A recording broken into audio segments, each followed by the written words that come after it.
Kalau kalian tidak menolongnya, maka sungguh Allah akan menolongnya. Seperti ketika orang-orang kafir mengeluarkan dia dari kota Mekah pada saat dia menjadi salah satu di antara dua orang yang berdiam di dalam gua, yaitu Gua Thur. Ketika ia berkata kepada sahabatnya, yaitu Abu Bakar, dia di sini siapa? Rasulullah SAW. Ketika dia berkata kepada sahabatnya, la tahzan, innallaha ma'ana. Janganlah kamu khawatir, bersedih, takut, itu sama. Sesungguhnya Allah bersama kita. Maka Allah Subhanahu wa taala menurunkan rasa ketenangan kepadanya dan menolongnya dengan tentara yang kalian tidak bisa melihat. Sehingga Allah menjadikan kalimat orang-orang kafir itu menjadi dikalahkan atau rendah, dan kalimat Allah adalah kalimat yang tinggi, dan Allah Maha Perkasa lagi Maha Bijaksana. Ini kan kata-kata yang paling populer ya, la tahzan innallaha ma'ana. Tips pertama kalau kita pengen bisa lebih tetap tenang, happy ketika kita dalam tekanan adalah kita tuh memang harus punya sahabat yang selalu mengingatkan kita kepada Allah Subhanahu wa taala. Sahabat yang mengingatkan kita kepada Allah. Ini yang terjadi kepada Abu Bakar As-Siddiq. Sekelas Abu Bakar yang imannya sampai ke derajat Siddiq, bukan cuma mukmin loh, Siddiqun. Kan ada mukmin, ada muttaqin, ada siddiqin. Ini udah derajatnya Siddiq. Arti Siddiq itu udah nggak ada lagi keraguan di hatinya. Udah nggak ada lagi masalah sedikit pun. Ketika orang-orang ragu, Abu Bakar tetap yakin. Salah satu kasusnya pas Nabi pulang Isra Mi'raj. Nabi bilang bahwa saya baru pulang dari Palestina dan baru naik ke langit semalam. Diberitakan ini kepada orang-orang kafir Quraisy, tapi orang-orang kafir Quraisy nggak percaya. Lalu ketika para sahabat-sahabat lain mendengar, mereka kayak ragu-ragu gitu, bener nggak ya, bener nggak ya? Lalu ketika ditanya kepada Abu Bakar, ya Abu Bakar, lihat tuh teman kamu makin gila aja. Emangnya kenapa, kata Abu Bakar? Dia ngaku-ngaku baru pulang dari dari Palestina. Dia ngaku-ngaku baru pulang dari langit. Katanya Isra dan Mi'raj semalaman, dalam waktu 1 malam. Lalu Abu Bakar bertanya, siapa yang bicara kayak gitu? Dia atau kalian? Kata mereka, Muhammad yang ngomong kayak gitu langsung kepada kami. Kata Abu Bakar, kalau Muhammad yang ngomong kayak gitu, maka benar. Dia nggak mau tanya gimana caranya, berapa lama waktunya, kapan, siapa yang membawa dia. Nggak nanya apapun. Kalau Muhammad yang ngomong, maka itu benar. Ini artinya siddiq, nggak banyak tanya, percaya banget. Kalau ayatnya kayak gitu, udah cukup. Kalau hadisnya kayak gitu, udah cukup. Kalau kata ulama kayak gitu, saya ikut. Nggak ada kenapa kayak gini dan seterusnya, nggak. Ini menunjukkan Abu Bakar itu orang yang sangat luar biasa imannya. Tapi dia tetap manusia. Gimana pun imannya udah kuat, mantap, siddiq, ketika ada masalah, sifat dasar manusia itu keluar lagi, yaitu khauf, rasa khawatir, takut. Dan yang luar biasa, khawatir dan takutnya Abu Bakar itu bukan untuk keselamatan diri beliau. Abu Bakar itu khawatir terhadap keselamatan Rasulullah SAW. Jadi bukan keselamatan Abu Bakar. Kalau kita mungkin khawatir terhadap keselamatan diri sendiri nih. Kalau Abu Bakar derajatnya khawatir terhadap gimana ya Rasul, kalau mereka ngelihat ke bawah, ke kakinya, pasti kita akan ketahuan. Karena mereka sembunyi di sebuah lubang, nggak gua sih, kecil, lubang di bukit Jabal Thur. Dan orang-orang kafir Quraisy sudah datang ke lubang itu, berdiri tepat di pintu gua. Kalau mereka ngelihat ke bawah, udah ketahuan tuh, kelihatan Rasulullah sama Abu Bakar. Sehingga Abu Bakar berkata, ya Rasulullah, kalau mereka ngelihat kita sedikit aja ke bawah kaki mereka, mereka akan menemukan kita. Gimana ini ya Rasul? Saya khawatir terhadap keselamatanmu. Apa kata Nabi? Ya Abu Bakar, ma dhannuka bitsnain, Allahu salisuhuma. Wahai Abu Bakar, kenapa kamu pikir kita cuma berdua? Allah yang ketiga di antara kita. Baru la tahzan, innallaha ma'ana. Jangan khawatir, Allah bersama kita. Kata-kata ini kalau diucapkan oleh orang solih pada waktu yang tepat ketika kita ngalamin satu masalah besar, itu akan luar biasa memberikan efek ketenangan buat kita. Tapi waktu yang tepat. Kalau normal-normal aja kayaknya agak-agak kurang ngaruh nih. Makanya kata-kata kayak gini itu timingnya tuh harus pas. Dan yang mengatakan orang yang memang punya aura kesolehan yang luar biasa. Sekelas Rasulullah kurang apa? Itulah sebabnya kenapa kita harus punya banyak, atau setidaknya kita punya seorang sahabat, seorang teman yang solih, yang sering mengingatkan kita. Minimal istri. Kenapa? Karena kalau kita galau dalam urusan kerjaan, nanti pas kita pulang ke rumah, yang akan bilang la tahzan innallaha ma'ana adalah pasangan kita, dengan nada yang lembut, dengan senyum yang khas, dengan dekapan yang mungkin penuh kasih sayang, itu benar-benar bisa bikin kita tenang. Gak tahu tenang karena kata-katanya atau dekapannya nih, enggak. Saya juga bingung. Dua-duanya kali ya. Dia bilang la tahzan ya azizi. Panggilan buat suami bahasa Arabnya yang lembut tuh azizi. Bukan al-aziz ya. Al-aziz mah nama orang. La tahzan ya azizi atau ya habibi atau ya albi. Albi itu artinya jantungku. Jangan dipakai deh, biar saya aja yang pakai itu. La tahzan. Jadi misalnya kayak suami galau tentang kerjaan. Mah, papa lagi galau nih. Kenapa, Pak? Di kantor itu kemarin kita ada tawaran proyek, cuman proyeknya kayaknya cara untuk ngedapetin proyek itu cara-caranya tuh agak-agak kurang baik gitu, ada suap segala macam. Tapi itu proyeknya untung besar loh mah. Nah kalau kita nggak suap, kita nggak akan dapat proyek itu. Ini gimana nih mah? Diambil nggak? Kan galau nih, udah istikharah belum mantap nih hatinya. Istrinya yang bilang, papa, Allah yang kasih kita rezeki. Kalau papa ninggalin sesuatu karena Allah, Allah akan ganti dengan yang lebih baik. Pasti dari booster ya mah. Nyontek gitu ya. Nah, kalau dia ngomong kayak gitu kan jadi mantep nih. Kayak saya juga pernah ngerasain lagi kayak sedih gitu, lagi galau karena satu urusan. Istri mengatakan, udah serahin aja sama Allah. Kan jadi mantap kan hatinya. Hal-hal yang kayak gini nih. Kalau belum punya pasangan, temen. Sehingga Nabi mengatakan almar'u ala dini khalilih. Seseorang itu bergantung loh kepada tingkat kesolehan temannya. Kalau temannya soleh, insya Allah dia akan terjaga oleh teman itu ketika dinasihati, diingatkan. Saya aja ngerasa banget yang kayak gitu. Ada masa-masa ketika saya kayak futur. Futur itu teman-teman artinya lagi lemah imannya. Mungkin banyak lalai, banyak main, sedikit manfaat. Walaupun ada juga banyak main, banyak manfaat. Itu mah tagline entah siapa akunnya gitu. Lagi futur nih ya, lagi futur. Lemah, ngerasa bangun tahajud kayak susah gitu. Ke masjid males, zikir gak khusyuk, tilawah Al-Quran gampang ngantuk. Jalan sama seorang teman saya yang dia bukan ustadz sama sekali. Bahkan dia ngakunya belajar ke saya. Gak tahu benar apa enggak. Yang sejatinya mungkin saya belajar ke dia. Lagi jalan, setelin tilawah Al-Quran. Yang baca saya lagi tuh. CD tilawah Al-Quran saya. Saya kan gak pernah mendengar CD sendiri. Pas diputarin itu siapa? Lah itu Ustadz. Oh ya. Baca surat Al-Mulk.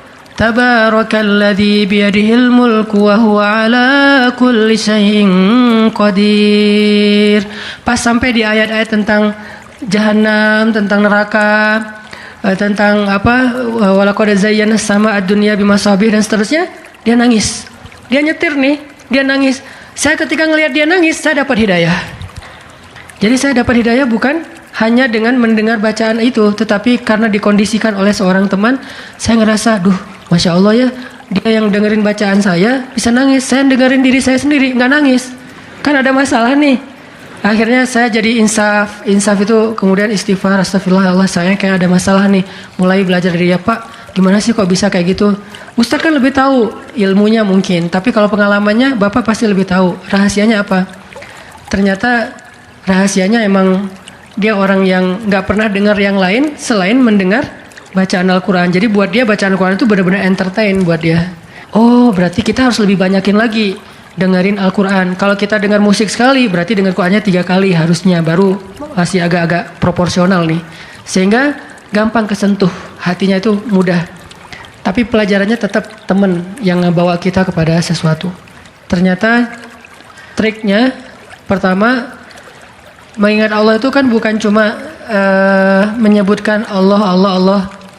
Tapi ketika kita sedang dalam keadaan bingung, khawatir, galau, sedih, tertekan, panik, tiba-tiba teman kita mengingatkan kita kepada Allah dengan bahasa yang sederhana. Kalau bahasa sederhananya Al-Quran, la tahzan, innallaha ma'ana. Dan itu boleh diterjemahin ke bahasa yang lebih sederhana versi kita. Karena itu bahasa Al-Quran yang mungkin buat sebagian orang nggak dapat nih, karena mungkin nggak paham bahasa Arab. Jadi kalau teman kita lagi sedih, jangan bilang, la tahzan dong, innallaha ma'ana. Apaan tuh, lu baca Quran gitu ya? Nggak ngerti kan dia? Kita bisa terjemahin, udah tenang aja, Allah yang bantu. Tenang aja, Allah yang beresin. Tenang aja, serahin aja kepada Allah. Allah itu sebaik-baik kita nyerahin sesuatu. Ngomong kayak gitu tuh kena. Kalau timingnya pas kita lagi ngalamin satu masalah. Terutama masalah-masalah kayak masalah rezeki itu paling bikin kita sering panik. Kehilangan sesuatu, ditipu orang, segala macam. Kita bilang, udah nggak apa-apa, nanti Allah ganti yang dengan yang lebih baik. Allah yang ganti gitu. Allah yang ganti. Tenang tuh jadinya. Karena kita sedang mengetuk kembali imannya di saat dia sedang butuh-butuhnya iman itu. Dan itu butuh teman yang bisa mengingatkan kita. Sehingga Nabi bilang, ciri-ciri teman yang baik itu adalah kalau kita ketemu dia bikin kita sering ingat Allah. Dia bikin kita sering ingat Allah. Coba teman-teman renungkan nih, coba dihitung-hitung. Kita kalau ketemu teman ngomongin dunia berapa sering? Terus ngomongin Allah berapa sering? Kan jarang banget kita ketemu teman ngomongin tentang Allah kan? Dan kayaknya nggak tahu juga bahannya mau ngomongin apa tentang Allah. Kita ngomongin tentang Allah yuk. Ngomongin tentang Allah, apaan tuh? Kan bingung dia tuh. Maksud lo qul huwallahu ahad gitu. Atau ayat kursi. Berarti kita belum terbiasa bicara tentang Allah. Nah ini yang harus kita coba latih pelan-pelan nih. Kita lihai banget nih. Bisa smooth banget masuk ke tema tentang dunia. Bisa ganti-ganti topik. Dan semuanya tentang dunia. Tentang kuliner, tentang kerjaan, tentang jodoh, tentang kuliah, tentang pendidikan, tentang apapun. Tentang teman. Bisa dengan mudah dan seru gitu ngomongin tentang dunia teh. Dan itu bukan sesuatu yang dilarang memang. Cuman kok nggak seimbang kita ngomongin tentang Allah Subhanahu Wa Taala? Coba kita belajar cari teman yang udah sefrekuensi dulu. Arti sefrekuensi bukan sama-sama udah baik, sama-sama udah niat pengen memperbaiki diri, sama-sama udah punya tekad kita pengen hijrah nih. Lagi-lagi bukan merasa diri kita lebih baik dari orang lain, tapi yang udah sefaham supaya nggak banyak perdebatan. Ajak dia ngobrol tentang Allah pelan-pelan dan secara bertahap, gak bisa langsung ngejos. Gak bisa langsung, coba lo sebutin rububiyah, asma Allah yang 99 apa aja. Itu mah cerdas cermat ya. Tapi kita ngomongin Allah tuh baik banget loh, kemarin gini. Allah aja yang diomongin. Sehari minimal kita ngomongin Allah itu sekali deh. Dan sekali itu jadi obrolan, bukan cuma mention doang ya, tapi obrolan gitu. Jadi diskusi sekali aja sehari dan nggak harus lama, mungkin cuma 5 menit. Kalau kita nggak bisa ngelakuin itu secara spontan, nggak apa-apa di setting. Kita ketemu sama teman kita bikin kayak program gitu. Kita kalau ketemu pokoknya harus sekali sehari ngomongin tentang kebesaran Allah. Coba digituin. Makin sering itu makin akan nanemin satu belief faith di dalam hati kita. Sehingga ketika nanti kita ada masalah diketuk rasa iman itu, cepat baliknya. Berarti kita harus cari teman yang mau menasihati kita, bicara bareng kita tentang kebesaran Allah. Dan itu yang dilakukan Nabi Musa dengan Nabi Harun ketika berdakwah, yang Allah sebutin di surat Thaha. Nabi Musa mau berdakwah kepada Firaun, minta teman supaya bisa mengingat Allah ketika lagi dalam keadaan marah. Soalnya Musa tahu, Musa itu orangnya marah. Kalau udah marah ngeri. Harun orangnya kalem, woles. Sehingga butuh seseorang yang bisa menahan amarah dan emosinya Musa. Sehingga kata Musa, ya Allah beri saya seorang teman yang bisa mendampingi saya dalam dakwah, yaitu Harun. Kay nusabbihaka katsira wa nadhkuraka katsira. Supaya kami sering bisa mengingat engkau. Artinya kalau Musa sendiri marah, lupa sama Allah. Tapi kalau ada Harun, Musa istighfar, astagfirullahaladzim gitu. Begitu juga nabi kecil. Ada 2 orang nabi kecil sepupuan. Siapa dia? Isa dan Yahya. Nabi Isa dengan Nabi Yahya. Anak kecil 2 orang nih, dua-duanya keren, dua-duanya soleh, dua-duanya ganteng, dua-duanya idola, selebgram lah di masanya. Pokoknya luar biasa nih 2 orang cowok. Anak usia, kalau nggak salah Yahya waktu itu umurnya udah sekitar 10 tahun, Isa baru lahir, berarti beda 10 tahun. Pas mereka ABG, beda 10 tahun tapi nyambung ngobrolnya. Pas mereka jalan kemana-mana berdua tuh, yang satu orangnya gampang tersentuh, nangis, yaitu Yahya. Yang satu lagi orangnya tegas, yaitu Isa. Sehingga kalau Isa lagi marah, Yahya yang mengingatkan Isa, tenang, tenang, tenang. Akhirnya tenang. Pas Yahya terlalu kayak baper gitu, aduh kasihan. Yahya itu kan orangnya kasihan, gampang kasihan, sehingga jadi agak-agak kurang tegas. Kata Isa, nggak bisa gitu dong. Akhirnya diingatkan. Nah ini pentingnya teman. Nabi aja butuh teman. Kalau kita mau kepo dikit nih, kenapa sih Rasulullah memilih Abu Bakar untuk nemenin hijrah? Kenapa nggak Umar gitu, supaya aman? Hijrah bareng Umar, siapa yang berani ngejar coba? Umar berdiri depan Ka'bah. Ya ayuhan nas, ya ma'syara Quraisy, wahai manusia, wahai orang Quraisy, fa'lamu anni muhajir. Ketahuilah saya pengen hijrah, kata Umar. Siapa yang pengen istrinya jadi janda, anaknya jadi yatim, tunggu saya di balik bukit itu. Ada yang berani? Diam semuanya. Coba Rasul kalau hijrah bareng Umar, enak kan? Wahai orang-orang Quraisy, wahai manusia, saya sama Rasul nih mau hijrah. Siapa yang berani nunggu saya di balik bukit itu? Kalau enggak dia akan hilang kepalanya. Enggak ada yang berani kan? Kenapa Rasulullah milih orang yang lemah seperti Abu Bakar? Udah kurus, lemah, dan kaumnya kabilah yang lemah, Bani Taim. Bani Taim itu lemah kabilahnya, enggak seperti kabilahnya Umar bin Khattab. Kenapa bukan Umar? Kenapa bukan Hamzah? Hamzah itu pemanahnya para sahabat, pemanahnya orang-orang Mekah. Dan juga nggak ada yang berani sama Hamzah. Hamzah mukul Abu Jahal di depan orang banyak, nggak ada yang berani balas. Ketika Abu Jahal mukulin Rasul lagi sholat depan Ka'bah, Nabi lagi sholat digebukin sama Abu Jahal. Dibelain sama Abu Bakar ikut digebukin. Akhirnya wajah Abu Bakar itu nggak dikenali lagi, saking babak belur.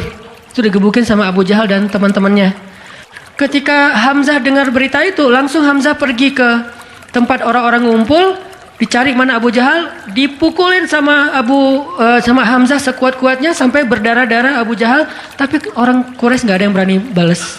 Saking terpandangnya Hamzah. Kenapa nggak dengan Hamzah, pamannya sendiri? Atau kenapa nggak dengan Utsman gitu, yang kaya raya, yang bisa memberikan fasilitas VIP untuk Rasulullah, naik mobilnya Alphard gitu, nyaman hijrah. Kenapa Abu Bakar yang udah jatuh miskin, fisiknya lemah, kabilahnya tidak dipandang? Kenapa? Karena Abu Bakar itu yang paling solih di antara semua sahabat. Jadi pilihannya kesolihan, bukan kekuatan fisik. Kenapa? Kesolihan itu bisa menutupi kekuatan fisik yang kurang. Kenapa? Allah yang maha kuat. Kesolihan bisa menutupi kurangnya harta, Allah yang maha kaya. Kesolihan bisa menutupi kekurangan dari dukungan kabilah. Allah lebih banyak lagi dukungan dari langit dan bumi. Yang dicari oleh Rasulullah itu adalah teman yang soleh. Ya Abu Bakar, temani saya hijrah. Siap ya Rasulullah. Hasilnya apa? Dikejar-kejar sama orang Quraisy karena mereka nggak takut dengan Abu Bakar. Tapi ketika mereka mau ketemu dengan Rasulullah dan Abu Bakar di dalam gua, Allah palingkan wajah mereka dari melihat ke bawah kaki mereka. Allah punya banyak cara. Ada ulama yang bilang bukan cuma dipalingkan, tapi tiba-tiba merpati bikin sarang di situ laba-laba. Walaupun ada perdebatan di antara ulama ini hadisnya sahih atau enggak. Yang jelas, yang pasti nih Allah melindungi mereka dengan banyak cara sehingga nggak bisa ditangkap. Allah yang bertindak. Jadi butuh teman yang soleh. Walaupun nanti kenyataannya teman yang soleh ini malah ditenangkan oleh Rasulullah, bukan Rasulullah ditenangkan oleh dia gitu. Kan nyari teman yang soleh biar bisa menenangkan nih. Ternyata pas ada masalah, Rasul gimana? La tahzan, innallaha ma'ana, tenang, udah beres. Bisa nggak kita coba latihan ini? Kalau kita berteman dengan seseorang, niat kita pengen saling mengingatkan. Wa tawasau bil haq, yaitu mengingatkan tentang Allah. Wa tawasau bis shab. Itu kayak gitu tuh ayatnya. Pertama hak dulu, kedua sabar. Kalau nasihatnya udah benar, insya Allah sabar. Jadi kalau kita pengen menasihati teman kita atau dinasihati oleh teman kita supaya lebih kuat, bisa tough, bisa survive dalam masalah, minta dia menasihati kita al-haq. Dan siapa al-haq? Allah Subhanahu wa taala. Wa tawasau bil haq artinya saling menasihati dengan nama Allah. Udah serahin aja sama Allah. Allah itu maha ini sebutin dengan bahasa sederhana. Langsung sabar jadinya. Langsung lebih kuat, lebih tenang. Itu yang pertama teman-teman. Kita sering berteman dengan orang yang insya Allah dia yakin sama Allah lebih kuat daripada kita. Imannya lebih mantap daripada kita. Yang kedua, gimana caranya biar kalau kita menyebut nama Allah, kalau kita sholat, kalau kita berzikir itu jadi lebih tenang gitu, lebih happy. Karena sebetulnya orang mukmin itu bahagianya itu ada di dalam hati. Kalau bahasa Ibnu Taimiyah, surgaku itu di sini. Surga orang mukmin itu di hati. Surga kita itu bukan rumah, surga kita itu bukan mobil, surga kita itu bukan pekerjaan, surga kita itu bukan tempat jalan-jalan. Tapi semua itu kebaikan, kesenangan. Cuman surga kita ada di sini. Dan ini kita bawa kemana-mana. Jadi nggak susah menemukan surga teh. Aduh, bete nih kenapa nggak bisa jalan? Bete nih kenapa nggak bisa nonton? Bete nih kenapa nggak bisa nyaman di rumah? Bete nih kenapa? Gampang bete karena surga kita bertempat di sesuatu tempat yang sulit untuk kita jangkau. Harusnya itu jadi hiburan buat kita, bukan surga. Sedangkan surga memang adanya di hati. Ada masalah, Allah lebih kuasa, makhluk tidak kuasa. Ada masalah, kita bilang Allah maha besar, masalah saya kecil dibandingkan Allah. Kalau dibandingkan kita, mungkin kita lebih kecil daripada masalah. Tapi dibandingkan Allah kita, Allah lebih besar. Allahu Akbar. Kita belajar Allah yang maha memelihara. Kita kan dipelihara Allah, terus ngapain kita khawatir? Kalau gitu nggak usah ikhtiar, Ustaz. Ikhtiar, tapi jangan libatkan hati. Ikhtiar itu pakai tangan, pakai kaki, pakai tenaga fisik. Hati nggak perlu berikhtiar. Hati itu bertawakal. Fisik kita berikhtiar, hati kita bertawakal. Jangan sampai hati kita ikut ikhtiar, nih bahaya nih. Kalau hati kita ikut ikhtiar, berarti kita lebih percaya kepada makhluk daripada Allah. Nanti akan mentok, kalau udah mentok putus asa, itu penyebabnya. Gara-gara hatinya baper dengan ikhtiar. Ketika jalan-jalan ikhtiar itu tertutup, hati kita jadi give up. Nyerah aja deh. Sedangkan kalau hati kita nggak ikhtiar, dia cuma tawakal, jalan tertutup, dia masih bilang Allah maha kuasa. Ala kulli syai'in qadir. Segala sesuatu Allah maha bisa, nggak mungkin nggak bisa. Tetap. Makanya jangan ikhtiar pakai hati, ikhtiar pakai tenaga. Hati tawakal babnya. Sehingga tawakal itu amal hati, ikhtiar itu amal fisik. Kan dalam Islam tuh ada amal batin, ada amal zahir ya. Amal batin hati, amal zahir fisik kita. Ikhtiar, amal zahir, jangan dicampur-campur dengan amal batin. Coba teman-teman buka deh surat Hud, surat 11. Kalau ragu tentang rezeki baca nih ayat nih. Surat 11, surat Hud ayat 6. Wa ma min dabbatin fil ardi illa 'ala Allahi rizquha wa ya'lamu mustaqarraha wa mustawda'aha. Kullun fi kitabim mubin. Tidak ada satu hewan melata pun di muka bumi kecuali Allah menjamin rizkinya. Ini amalan hati nih. Ini ayat untuk menguatkan hati kita, bukan menguatkan fisik. Tapi biasanya hati kalau udah kuat, fisik kebawa. Kan kata Nabi kalau hatinya baik, yang lain ikut baik. Kalau hatinya buruk, yang lain ikut buruk. Jadi kalau hatinya udah give up, pasti fisiknya jadi lemah. Kalau hatinya tough dan masih punya belief ke Allah, masih punya harapan, maka fisiknya juga akan kuat. Wa ma min dabbatin fil ardi illa 'ala Allahi rizquha wa ya'lamu mustaqarraha wa mustawda'aha. Allah tahu di mana rezeki kita disimpan. Allah tahu kemana kita akan membelanjakan rezeki itu. Semuanya tertulis di dalam kitab yang jelas. Allah yang tahu. Allah yang menjamin. Nggak ada yang nggak dijamin rezekinya. Makanya saya pernah cerita tuh dulu di mall sebelah. Saya sama istri habis kajian di sini atau sebelum kajian di sini, sebelum maghrib sempat mau belanja dulu, belanja di supermarketnya di bawah, lantai bawah. Dari lobi kita mau ke bawah itu cari eskalator kan ya, belok kanan cari eskalator. Ternyata salah ngambil jalan. Kita habis belok kanan langsung belok kiri. Harusnya kalau belok kanan lagi sekali lagi langsung eskalator turun tuh. Pas karena kita belok kiri, akhirnya kita muter. Gara-gara muter, ngelewatlah sebuah stand baju kaos yang lagi diskon. Wih, diskon 50%. Akhirnya saya sama istri masuk. Ternyata lucu-lucu juga buat anak gitu. Alhamdulillah akhirnya kita beli 2 helai. Baru setelah itu kita jalan lagi, cuma beberapa meter, masuk eskalator turun. Siapa yang telah menggerakkan kaki saya sampai salah jalan? Sehingga saya harus muter. Dan akhirnya masuk ke stand itu. Alallahi rizquha. Allah yang menjamin rezeki. Kayak gitu cara Allah menskenariokan. Kalau saya ngambil jalan kanan, mungkin saya nggak akan masuk ke toko itu. Berhubung saya ngambil jalan kiri, akhirnya muter, masuklah ke toko itu. Allah punya banyak cara. Kenapa kita khawatir dengan stand orang lain yang mungkin lebih dekat ke pintu, lebih dekat kepada stage yang di tengah kalau bikin event segala macam? Kenapa? Kita udah ikhtiar, dapatnya cuma ini. Kayak lagi ada event, kayak apa festival gitu, kayak ada bazar, kita punya banyak stand. Stand kuliner kita paling pojok, dekat toilet. Stand kuliner teman-teman kita tuh paling depan. Dan di situ stage banyak acara tausiah segala macam. Oh, kayaknya di situ lebih laku. Belum tentu juga. Bisa jadi pada waktu itu banyak orang yang sakit perut atau apa akhirnya ya lewat. Aduh, ini kayak seru juga nih di sini nih, makan di sini. Gak usah jauh-jauh sambil nunggu makan. Allah yang punya cara. Saya kan pernah cerita kesasar sampai ke Cirebon. Kenapa kesasar? Ada suatu hari Minggu kayak lagu. Satu hari Minggu. Ada satu hari Minggu nih. Bingung, kita pengen keluar sama keluarga, sama anak-anak. Kita keluar yuk. Saya bilang ke anak-anak, hayu, kata anak-anak. Kemana? Ke Kota Baru aja. Di situ kan ada jam matahari tuh. Kita lihat jam matahari. Hayu, naik mobil, masuk tol nih. Pas sudah masuk tol Paster, berubah pikiran. Terlalu dekat, nggak berasa liburan ya? Ya, terus mau kemana? Ke Jakarta aja yuk, ke Ancol. Ada pantainya. Oh, hayu, ke Dufan. Jalan, akhirnya nggak jadi belok pada larang, lurus. Niatnya ke Ancol. Sebelum Cikampek, berubah lagi pikiran. Ancol mah pantainya gitu-gitu aja ya, udah pernah ya. Terus gimana dong, cari pantai baru deh yang di daerah Indramayu, Cirebon gitu. Siapa tahu ada yang lebih bagus, yang masih virgin. Boleh, keluarlah Cikampek. Waktu itu belum ada tol Cipali ya, keluar Cikampek.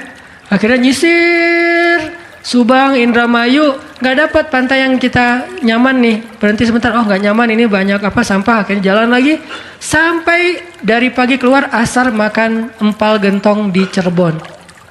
Siapa yang mendatangkan saya ke warung empal gentong itu? Pas kita masuk, orangnya bahagia banget gitu. Kelihatan kalau dari pagi itu belum ada yang datang, belum ada pelanggan, sepi warungnya. Karena tempat parkirnya agak nyaman, langsung parkir di situ, makan empal gentong dan ternyata enak, kita bungkus. Orangnya tuh alhamdulillah nih datang dari pagi belum ada yang datang, senang gitu. Dan saya bilang, Pak, tahu nggak saya dari mana? Dari mana? Dari Bandung. Mau kemana emang? Nggak kemana-mana. Muter. Jadi kita cuman dari Bandung cuma pengen makan empal gentong di Cirebon ujung-ujungnya. Pulang sampai ke Bandung jam 10 malam, macet lagi tuh di Sumedang karena ada perbaikan jalan. Cuman pengen makan empal gentong, ngasih rezeki ke orang di Cirebon, kayak gitu banget tuh caranya tuh, coba lihat cara Allah. Oh, yakin nih sama Allah. Allah bisa banget ngedatangin. Kalau ini terjadi kepada orang lain, berarti kalau saya cari rezeki bisa juga caranya kayak gitu. Allah kan punya banyak cara. Cuman kadang-kadang atau seringnya kita nggak tahu cara itu, tahu hasilnya doang nih. Tiba-tiba dapat. Sesederhana itu kita berpikir, akhirnya sesederhana itulah syukur kita ke Allah. Kalau kita tahu gimana rumitnya rezeki itu datang ke kita, kita akan syukurnya lebih pasti tuh. Masya Allah ya, Allah ngedatangin rezeki ke saya tuh gitu-gitu amat, sampai ada orang yang kesasar sekeluarga, bingung gitu. Tapi kan dia, kalau saya nggak cerita dia nggak akan tahu, dia pikir cuma orang yang memang tinggal di Cirebon atau emang lagi jalan lewat kebetulan mampir. Artinya karena dia nggak tahu prosesnya, rasa syukurnya juga sederhana. Sama kayak kita nggak mensyukuri masakan istri kita kalau yang udah punya. Istri itu masak tuh rempong loh dari pagi, wah sampai ganti lagi. Kita nggak tahu ya, mungkin istri kita baru belajar masak, gagal 2 kali loh. Itu yang ketiga tuh, nggak enak pula. Udah gagal 2 kali. Dan kita pikir cuma masak sayur gini doang mah, sayur bening mah gampang. Kita kan nggak tahu prosesnya, sehingga apresiasi kita juga ya segitu-gitu aja. Kalau kita tahu prosesnya, walaupun cuma sayur bening sama telur ceplok, kita akan peluk istri kita, mah makasih banyak ya, mama udah berkorban banget buat papa, mah hari ini makanan terenak sepanjang hidup papa loh mah. Kenapa ngomong gitu? Karena tahu prosesnya. Gitu juga kita ke Allah. Karena kita nggak tahu proses rezeki itu Allah setting sampai datang ke kantong kita. Kita kayak ya alhamdulillah gitu doang. Tapi kalau kita tahu Masya Allah ya Allah alhamdulillah atas semua nikmat yang kau berikan, puji-puji Allah. Artinya teman-teman kalau galau tentang rezeki dari Allah, tentang pekerjaan, tentang kuliah segala macam, termasuk tentang jodoh, coba baca ayat 6. Semua Allah yang jamin. Ini bab hati ya, lagi-lagi bab hati. Ikhtiar mah jalan aja terus, tapi hati Allahi rizquha, Allah yang menjamin. Itu baru jadi tenang nih mengingat Allah, tetap happy gimana-gimana juga. Dan ini ditaraddud, diulang-ulang. Coba diulang-ulang nih ayat nih. Jadikan salah satu ayat favorit. Kalau kita lagi galau langsung baca ayat ini berulang-ulang sendiri kalau bisa.